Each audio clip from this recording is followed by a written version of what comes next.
Welcome back, everyone. Today, we'll kick off a brand new series on this channel focused around detailed character bios of my Ghost Zion characters. In this series, we will travel along the timeline of our specific characters, leading up to when they are introduced in the anime's first episode.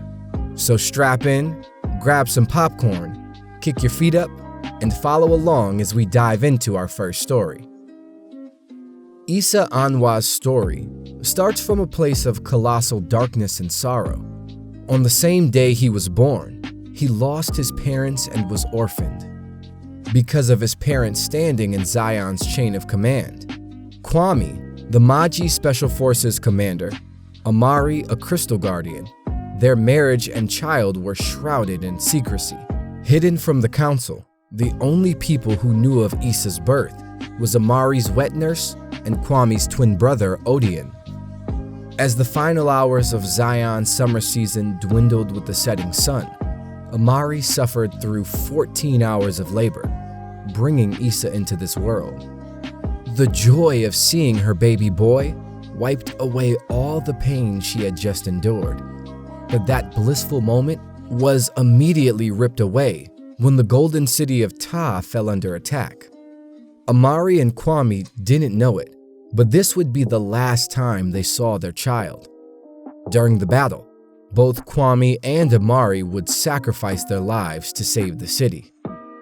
But because of the secrecy surrounding Issa's birth, any record of him and any knowledge of his birth died with Amari and Kwame.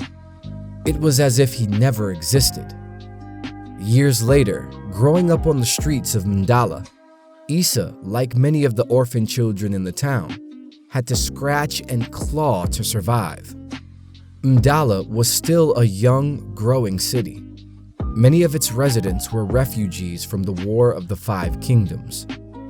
Qasim had this small town established to give a new life to all who suffered due to the war. Because of this, the simple societal necessity like an orphanage wouldn't come around till Issa and his childhood friends created one for the next generation of orphaned kids. But until then, Issa, his best friend Luna, and the orphaned kids took it upon themselves to look out for one another. Now, everyone in Mdala wasn't cold and heartless to Issa and his friends. Etoile, the strange elderly woman who owned an antique shop in Mdala, took it upon herself to be a sergeant. And luckily she did, because when Issa developed his powers at the age of 4, Etoile was the only one who could teach him about control and educate him in the history of magic and the Izanagi force. Magic wielders have become a rarity throughout the kingdom of Zion. There was once a time when mages outnumbered mortals 2-1, but that time has long passed. Now, people like Issa stand as shadows for a long-forgotten time. During his training with Etoile, they uncovered that Issa possessed a rare Izanagi ability, elemental magic. Elemental magic sits as one of the 3 prime magical forms utilized by the Dewa in the creation of the universe. What makes Issa's ability so rare is the only entities in recorded history to have the capability to use elemental magic were the precursor Titans. But unlike the Titans, who had dominion over one element, Issa's special bloodline has given him a unique talent to manipulate all the 5 elements, not just one. Freeze!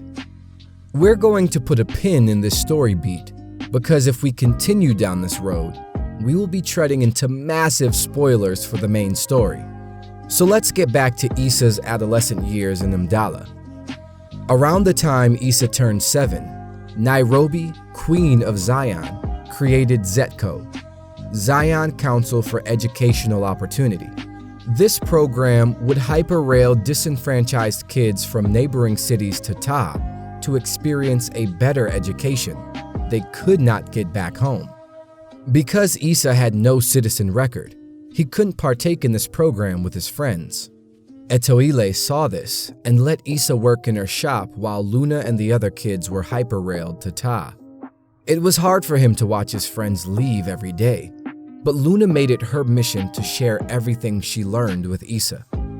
They would stay up all night, reading about Zion history, science, and astrology. This act of kindness would foster an unbreakable bond between ISSA and Luna that remains to this day. Now, at the age of 21, ISSA does everything he can to protect the citizens of Amdala from the rampant crime syndicates terrorizing the many cities surrounding Ta. Taking up the ghost mantle, ISSA travels around the kingdom aiding those who seek help.